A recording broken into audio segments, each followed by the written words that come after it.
Brandon Buckingham visits the most homeless place in America. Guessing by the thumbnail I just looked at, which is going to be different than my thumbnail, that it is Washington, D.C., because it shows, like, the Capitol building, like, on fire or something. I don't remember. I'm not going to go back and look at it. So let's see what his experience was like. This is the most homeless place in America. That is Washington, Loser D.C., by Beck. where prosperity meets power, where history mingles with modernity. To outsiders, the city may seem to be the example of achievement and opportunity. But is it really? Homelessness is a huge problem in Washington. What the A crisis of homelessness. Do you think DC's doing a good job of combating the issue of homelessness? No. Wasn't the mayor just given $50 billion to deal with the homeless situation? Where's that money? This is a very good system. You just have bad players in here. What's up, everybody? We are currently in Washington, D.C., the most homeless place in America per capita. I'm with my good friend Tommy G. We're at McPherson Square right now, which used to be a hub of homelessness. More than 70 people are now living in the McPherson Square camp. As you can see, it's cleared out, it's fenced off, there's no one here anymore, but recently this was a tent city. Today, dozens experiencing homelessness were forced out of McPherson Square. And we're going to find out today what I don't think that newscast was actually playing that song. life is like here in D.C., the most homeless place in America. This is known as one of the most homeless places per capita in the country. Right. Does that surprise you? No. This is the only place where you can use your voice heard. There are good people out here Why do you think this is the most homeless place per capita? because there's a lot of opportunities here. There's a lot more compassion and empathy here, too. You have people in other states that just walk up to you and say, die. I chose to come here. You know what about me here? About PTSD. I was scared of bridges. I used to live under that bridge, and I was tired of being scared of bridges. I was in the first I don't even know what to say to that. Gulf War, the one that counted. We heard that veterans could get apartments for I don't think that he wanted to sleep under a bridge. Unless he did. I don't know. I don't know this guy. People are weird sometimes. free around here. Is that true? Yeah, it's very true. So what keeps you from getting a free apartment rather than staying out here? I have an apartment. But you still stay in a tent out here? Yeah. Why is that? Why not? I mean, Let me tell you why homelessness in metropolitan cities will never be fixed. You got regular unemployment, you had the pandemic unemployment. Every homeless person out here is getting $785. You would think that every homeless person out here would be in a house by now. On top of the free money, you got free clothes, shelter provided to you, the city gives you tents for free, the churches to come out every Saturday and Sunday, you give out gift cards and all of these things, right? 90% of that is dispersed, goes back into drugs. We're homeless by choice. Next, we spoke to a man who had been Yeah, living in Fort well Rio said. Park, but was recently displaced by the homeless camp cleanups. On December 16th, Department of Human Services, National Park Services, and Park Police came and evicted all of us. There was a 68-year-old man, there was a pregnant girl, and a guy who was trying to kick heroin. So 70 people were displaced.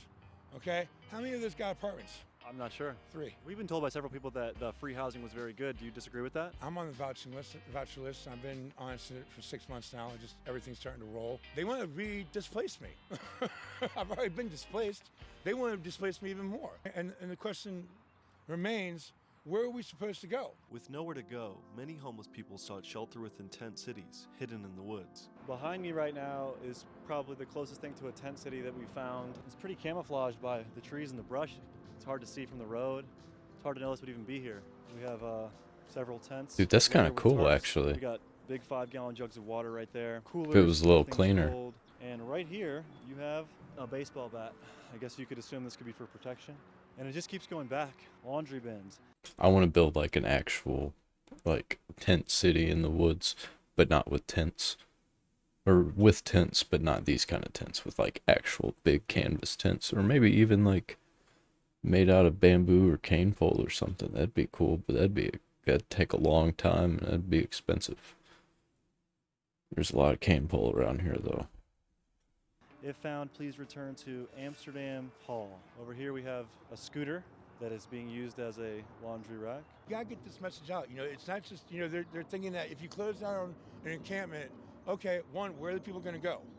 Okay, 2, Look at the messes they made of the encampment enclosure so far. Noma, they killed someone. In the Noma neighborhood, city crews were clearing tents there when people on scene say a small bulldozer started to clear a tent with a man still inside. They don't know where half of those people are. The government relies on Miriam's Kitchen and other private organizations like Georgetown Ministry, to do the heavy work. Wasn't the mayor just given $50 billion to deal with the homeless situation? Where's that money? Affordable housing is now a reality in today's economic society. I mean, I think they spent that money on clearing out the encampments. they say get a job. Okay, I'll get a job. My problem is keeping the job. I mean, honestly, it's not just society, it's also me. We're the voice of the city. That's the reason why they're trying to get rid of us, and there's a reason why there's people helping us. There's a reason why it's so hard to get rid of us. To some people, it seems like an issue that might never be solved. What do you think about that? Well, those people, they need to take some iodine and some ginkgo biloba. I like this guy. He's on something, because I actually do think that being houseless is not necessarily a bad thing. It's just the security and no roof over your head that kind of sucks. If you got your own place and your own stuff and it's nice and beautiful and like you're safe, then I'm sure being houseless or homeless isn't that bad. That's why a lot of people think Slab City sounds cool. And then they get there and stay for a while. Any misconceptions about homeless people you'd like to clear up? Yeah, they're not all drug addicts. Or I'll tell you what, let me change that. Y'all got a lot of fucking nerve calling these people drug addicts when y'all do sugar, when y'all drink milk. You like sugar, you like milk. Those are dangerous drugs. Dangerous drugs. We're the only species on this planet that drinks another species' milk. Just remember, jealousy is only corrupted after.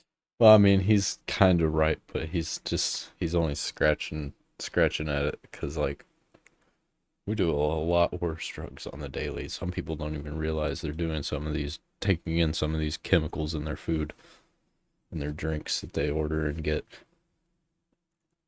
But I mean, is any of that really as bad as fentanyl and heroin and crack, meth, all those drugs that are affecting communities way worse and immediately? What really needs to be talked about is this Trank situation. The Trank, I learned I've about heard that about in that. Philadelphia. It's coming down here into D.C. now? Oh, yeah, it's in D.C. And just as soon as they mix Trank with that boot, there's going to be dying. And Department of Human Services wants to worry about me living in a camp. Why don't you worry about what's about to happen? The tsunami of shit that's about to happen. Why is the media not covering the opioid epidemic and the Trank epidemic? Not only can you not even get heroin anymore, you can't even get clean fentanyl anymore. And the thing about Trank is that they're like, oh, well, you can use Narcan. No, you can't. It's not an opioid. The thing about Trank is that there is no counteragent. What is something that could be done to help the homelessness situation? Like, are there any solutions? I know it's not an easy solution, but are there any solutions? No. I'll be here to catch you when you get here. Everyone's just a paycheck or two away, right? Right. It's not just a mental health thing. It's not just a person's lazy. It's not just, it's a convolution of crap can just happen and you find yourself out here. We the richest poor people because you have organizations out here. Like right now at 4 o'clock, Miriam's. They have gourmet chefs that make food for the homeless. Right now we're on our way to Miriam's Kitchen. We're going to see if we can catch the dinner rush there, I suppose. How do you shower out here? Well, there's some places that give showers, like Georgetown Ministry, you take a shower there. I go to the pools. The street noise, how do you sleep with such loud noise right by you in the middle of the night? You zone out. What came first, chicken and egg? Do I get fucked up because I'm an addict, or am I an addict because I'm out here, We arrived at Miriam shortly after they had closed and spoke to a man about the dangers of getting caught up in this system. The biggest shelter in the world is what? The biggest shelter in the world is what? Welfare. Because you in a place that you cannot own. And then you in a household where there's a parent missing. You owe nothing and you'll be happy. So the last 2 weeks out of the month, there's no money, there's no food. Because some states don't have pantries where you can go get groceries. Just because you give a sandwich out or buy a bite, that's not helping. But a shelter is built for you to stay in there. Because after 90 days, they're supposed to put you in a place. But they don't. Even when you ain't there, they're getting paid for that bed. As long as your name is there. A lot of times, the shelters aren't trying to keep you safe. not trying to give you security and keep your things safe, so they don't really care about that. And a lot of times the drugs that get in, and even when they got it locked down, people don't want to go in there because they're afraid they're just going to go to jail or prison. It's rough. It's real rough. In the system. Government sucks. Not even really government, it's the government as it stands right now sucks. Government bring it. Because they want you to die instead of getting your money. And schools need to change their system. Because schools don't teach you responsibility when you are going through high school to be an adult. They teach you how to fail, man. The system is created to fall. It takes the young people like y'all to sit at a table with ideals that's going to make things work. If you had one wish, what would it be? That no children or elderly will be outside. Right now, there's more children and more grandmothers on the street right now. And it ain't supposed to be like that. So with the sun setting, we left Miriam's kitchen to look at one of the last remaining park encampments yet to be cleared out by NPS. So yeah, this is Kennedy Center encampment. Been around for a good minute, but yeah, this is where people end up after like they do things like McPherson's, quick close down McPherson. You know, again, what are we supposed to do? You know, where are we supposed to go? We're gonna end up on people's front lawns. Mayor Bauer did just get that, $50 billion from Biden, right? Why is it still happening? So with that $50 billion grant, you see no difference whatsoever. I've seen no difference in what they're doing. Even with the ever-growing resources DC has for the homeless, the city's rates of homelessness have only climbed since last year. After spending millions of dollars on shelters, housing, and vouchers, They got funding to keep doing what they were already doing, basically. so quietly released the results of the most recent point-in-time count for those experiencing homelessness in the nation's capital. For the first time since 2016, the number of people living on the streets has gone up. Is there any avenue for the homeless out here to make money? Does panhandling work? What are the alternatives? Remember we were talking about this living in 4 different standards, dude. How do you save for money when you're living in a day-to-day standard? You know, when you're living day-to-day, how do you plan for that? Because you don't plan for your future if you're living like that, right? If you don't have a future, why plan for it? That's sad. Isn't it though? If you had one wish, what would it be? That I wasn't here, that this wasn't happening. But it is, and I am, so making the best of it. It's what you can do. It's all you can do. God bless you, brother. All right, man. What were your takeaways from today, Brandon? For the general population, clearing places like McPherson Park seems to help the issue of homelessness, at least topically, right? But then when you go into these harder to find areas, you see that the homeless people are still here. They're just not in plain sight. So I guess that leaves the viewer to decide, like, is that good? Is that bad? I think it's good for the general population, but a lot of the homeless people seem to think it was a bad thing.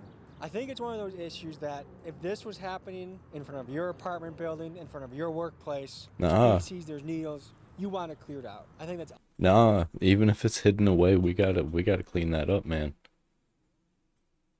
We don't need to be forcing them out, but we need to, if they're gonna be there, and we're gonna allow them to be there, and we should. And if they're not gonna take care of their stuff, we gotta take care of it for them. We gotta give them nice stuff, not like give them nice stuff, but like tents. And like all these baskets full of garbage and like the grass just growing up all gross and all the dirt everywhere. Like it just looks bad. I don't want our country to look bad. And we've been just not building cool stuff. We've just been like throwing things up because we can.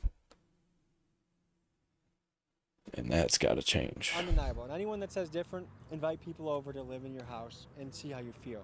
But the fact is, this is an issue that will never go away. As tough as this issue is, this seems the best way to handle it that I've seen so far. So I applaud Washington, D.C. I'm thankful we got to meet some of its citizens and people, and they got to tell their story. And I'm happy that we got to have this experience. And if you were happy to watch my recent collaborations with Tommy G, commemorate the experience by buying our Most Dangerous t-shirt collaboration, available right now at thebuckinghamshop.com. Cool, it doesn't really matter what I do, cause I'll always stay stuck as a fool. I'll never be cool, don't get what I want, I'm a noob. I'm way lamer than you, I'll never be cool. All the cool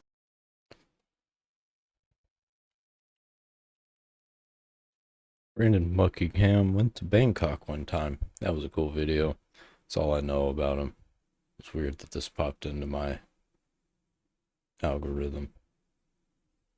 I guess because I've been watching a lot of like giving money and things to homeless people and people in need.